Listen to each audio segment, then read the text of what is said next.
So it's time to try it now.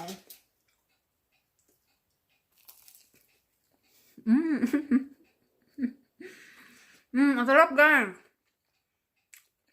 Masarap nga. Sobrang dali lang gawin. Yung strawberry sa loob. Ayan.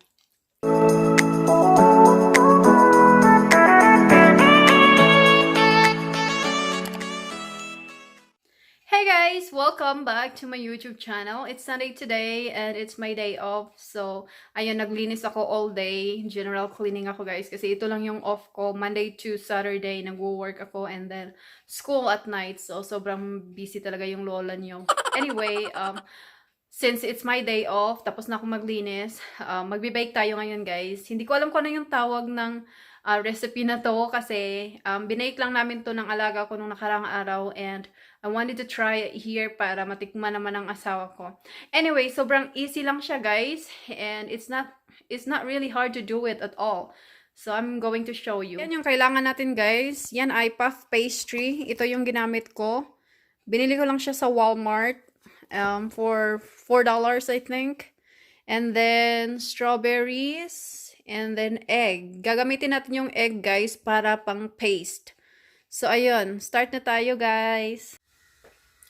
So, ganito lang yung gawin nyo, guys. Sobrang dali lang siya, katulad ng sabi ko kanina.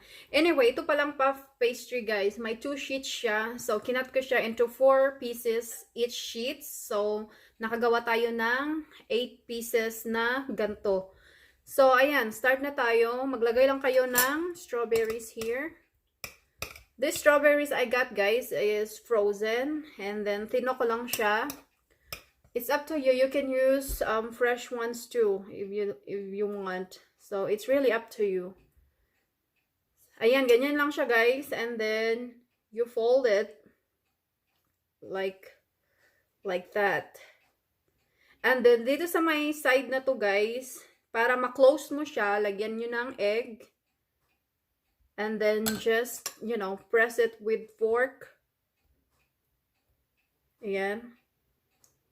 Para ma-close siya, hindi siya... Kasi ito na ano siya, nagpa-puff talaga siya ng bongga. Mamaya makikita nyo. Ayan. See?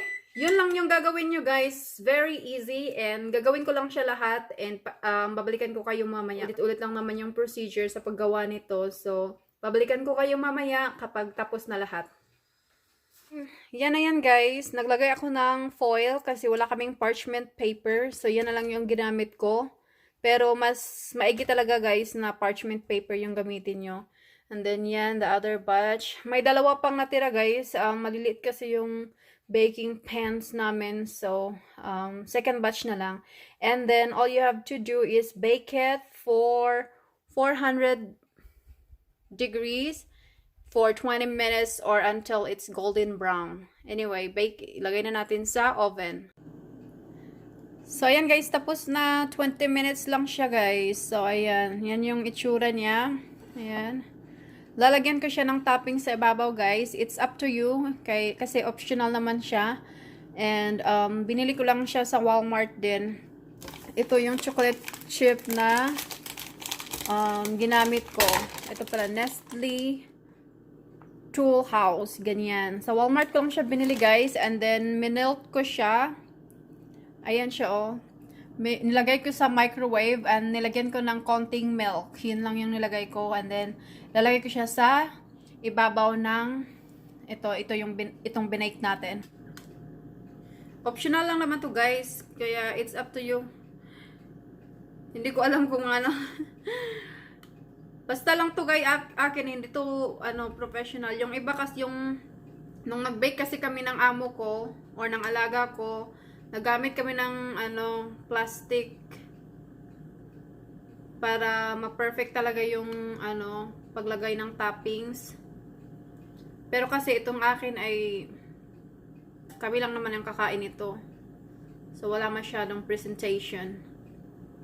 Pero ayun, yan lang guys. Yan lang siya.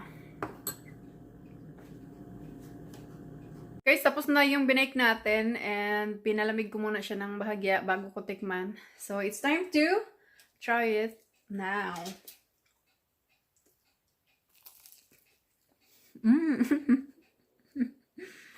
Ang sarap, guys.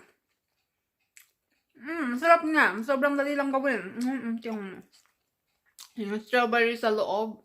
Ayan. Sarap. And sobrang easy lang gawin. Hindi masyadong mahal yung mga ingredients niya.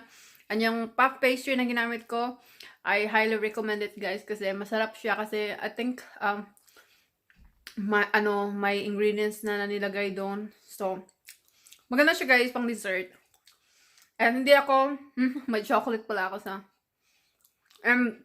hindi ako expert sa mga baking, ganyan. Ito, practice lang to yung sa akin, guys. Kaya wag nyo akong, wag kayong dyan. Yung mga comments nyo, easy lang kasi hindi naman ako professional na baker talaga. So, this is my second time, I think, only to bake, something, like this. Ayun, thank you guys for watching, and I hope you have a great day. Bye!